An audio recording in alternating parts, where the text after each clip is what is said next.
दोस्तों नमस्कार, स्वागत है आप सभी का एक बार फिर से आपके चैनल सोशल बिकू पे।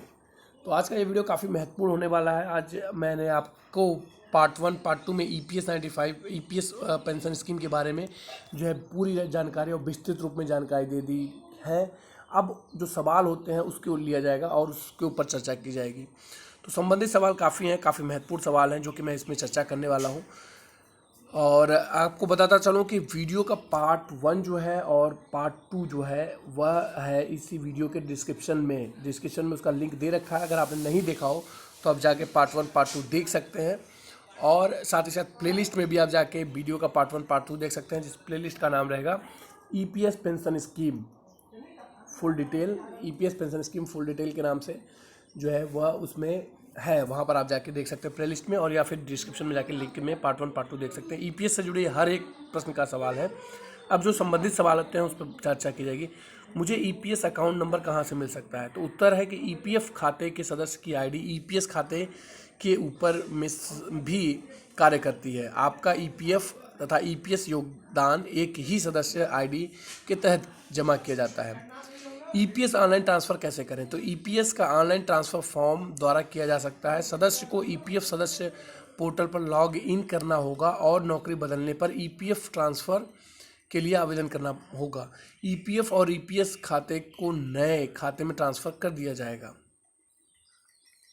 सदस्य की बात यहाँ पर की जाए तो सदस्य मतलब कि जो नियोक्ता की बात की जा रही है। जो आप अगर कोई नौकरी चेंज करता है, एक कंपनी से दूसरी कंपनी में जाता है, तो जो नियोक्ता रहेगा वह उसी यूएएन के जरिए जो है उसी यूएएन में आपके दूसरी कंपनी का भी डिटेल ऐड करेगा, ना कि वो अलग अलग से आपका कोई अकाउंट क्रिएट करेगा। अकाउंट वही रहेगा, उसमें सिर्फ ऐड होगा आपका जो ट्रांसफ़र रहेगा। वो खाते की जो है खाता अलग बनेगा, लेकिन आपका जो अकाउंट रहेगा वो सेम ही रहेगा, जो कि लाइफ टाइम के लिए एक होता है। यूनिवर्सल आपका नंबर रहेगा, जिसे यूएएन कहा जाता है।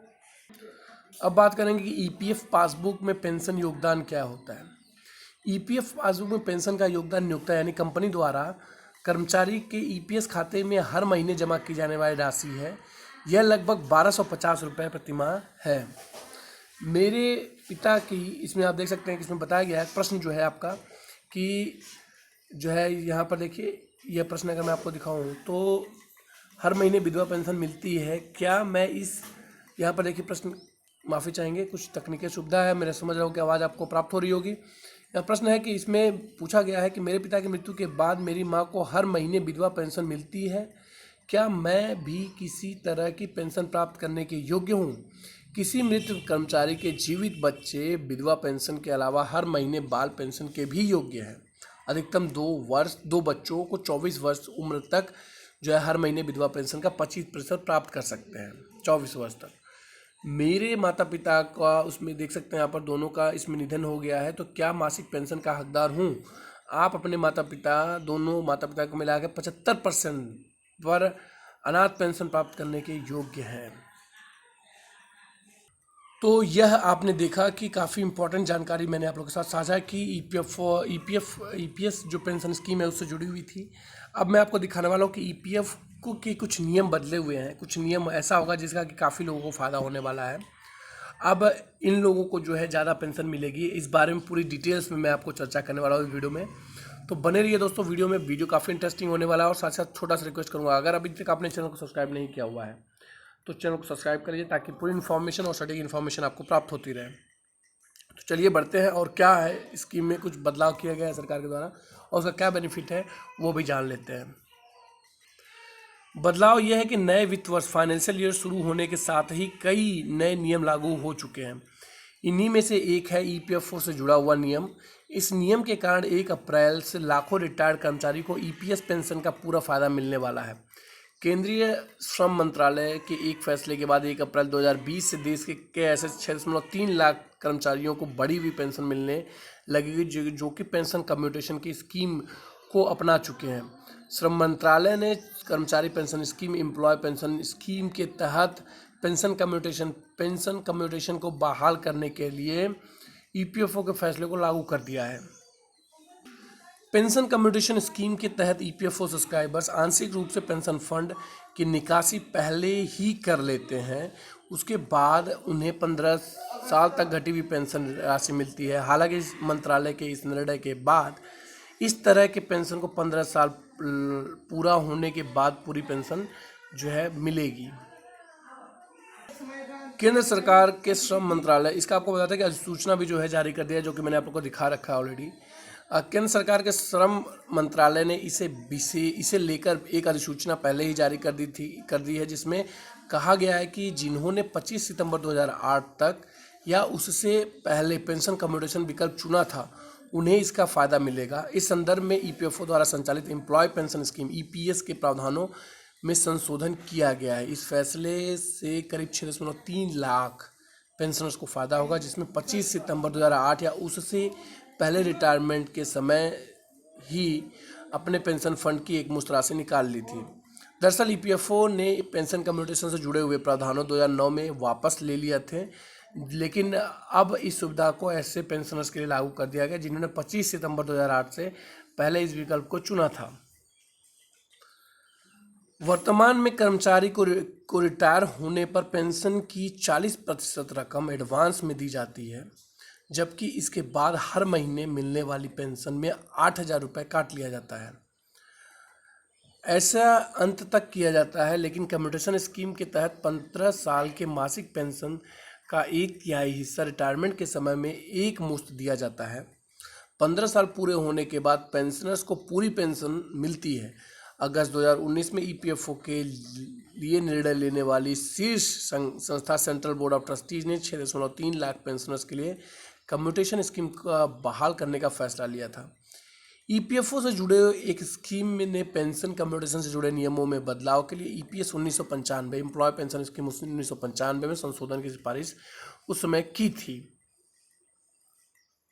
तो दोस्तों देखा आपने, काफ़ी महत्वपूर्ण इन्फॉर्मेशन थे जो कि मैंने आप लोगों के साथ साझा किया। इस वीडियो का 3 पार्ट बना है, जिसमें पार्ट 1 में आपने देखा कि ईपीएफ स्कीम या ईपीएस स्कीम के बारे में पूरी जानकारी हमने पार्ट 1, पार्ट 2 में और पार्ट 3 में जो है कवर की है। इन तीनों वीडियोस को आप बिल्कुल अच्छी तरीके से 1 बार 2 बार या 3 बार जो है ध्यान से देखिए, और जो भी पेंशन होता है, जो आपका ईपीएस पेंशन स्कीम से जो भी डाउट है, इसमें ये चीज़ें मैंने 100% डाउट को क्लियर कर दिया है। अगर आप वीडियो को पार्ट 1 से लेके पार्ट 3 तक बिल्कुल गौर से और बिल्कुल ध्यान से देखते हैं, तो आपको मैं समझता हूँ किसी प्रकार का जो है अब ईपीएस पेंशन स्कीम से डाउट जो है पूरी तरह से ख़त्म हो जाएगा। साथ ही साथ मैंने अब इस वीडियो में, जो कि लास्ट पार्ट था, जिसमें कि मैंने कवर कर दिया है कम्यूटेशन स्कीम के बारे में पूरी जानकारी आपको मैंने साझा कर दिया कि पूरी कम्यूटेशन स्कीम जो थी वो किस हिसाब से थी और किस हिसाब से काम करता था, और जो भी सवाल थे, जो भी आप लोगों के सवाल थे, उससे भी मैंने इसमें पूरी तरीके से कवर कर दिया कि किन्हें पेंशन प्राप्त हो सकती है और किन्हें नहीं पेंशन प्राप्त हो सकती है। तो मैं समझता हूँ कि ईपीएस पेंशन स्कीम से जुड़ी हुई जो भी डाउट्स थे वो पूरी इस वीडियो में कवर हो चुके हैं, और अब आपको इससे जुड़े हुए किसी भी प्रकार का कोई भी डाउट नहीं रहेगा। साथ ही साथ आपको बताते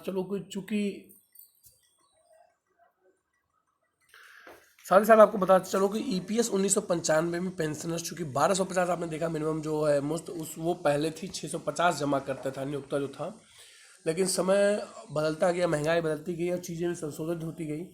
ईपीएस 1995 ईपीएस जब स्कीम लॉन्च किया गया तो उस समय इसमें कई प्रकार की सुविधाएं थी कि हर 3 साल में इसका एक जो है रिव्यू होना था, जो कि नहीं हुआ कभी, जिस वजह से उसमें रिव्यू होने का पर्पज़ यही था कि यह जो है समय के साथ जिस दौर में, चूँकि जब यह लागू किया गया था उस समय जो महंगाई थी वो काफ़ी जो है नहीं थी, और पेंशन स्कीम जो है काफ़ी सूटेबल था, और इसमें बहुत सारी सुविधाएं दी गई थी एक सदस्य के लिए और एक नियोक्ता के लिए।